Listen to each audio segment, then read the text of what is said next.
And also si Senator dito na masyado na daw umiinit ang usapan pagdating dito sa, nakaraang video statement ni former Speaker Romualdez. Kasi meron siya sinapahaging na meron siyang alam sa sitwasyon ng flood control issue at meron din siyang mga sinabi na di umano'y yung sinabi niyang, "Hindi ako babagsak mag-isa." Parang meron siyang pahiwatig na may alam siya at ang, maganda dito, ang sinabi ni Senator Ping Lacson, maganda inilabas niya yung video. And this would be a starting point para sa next committee hearing na simulang pag-usapan itong issue na kung saan nadawit yung dating speaker. The only question here is sino? Sino yung madadawit? Ano yung alam ni Speaker Romualdez at ano yung mga dokumentong pupuwede niya ilabas?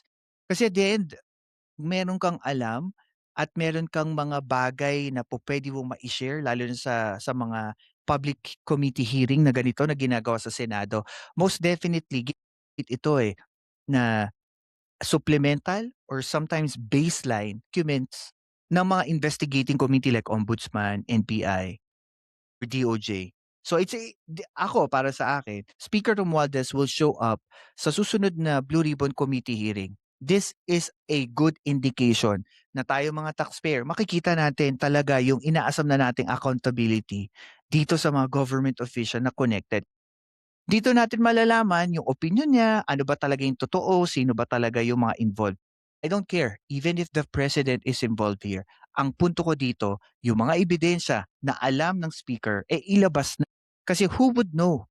'Di ba? Who would know na kung sino talagang totoong involved dito, si Robin Padilla, tama lang 'yun. Hindi ko lang alam kung aalis siya, saan ba siya pupunta. Sabi din dito ni Senator, posibleng may ibang opisyal na madadamay o madadawit dito sa mga susunod na pasabog nila, di umano, statement at saka mga bagong state witnesses na, iimbitahin nila. Sa aking palagay, tama lang po madawit itong mga government official. Ang sa'kin lang naman, sana po matibay ang ebidensya. Baka naman po kasi pag-sign former Speaker Romualdez at yung mga iba pang taong involved. No, ang, nakikita nating implikasyon dito.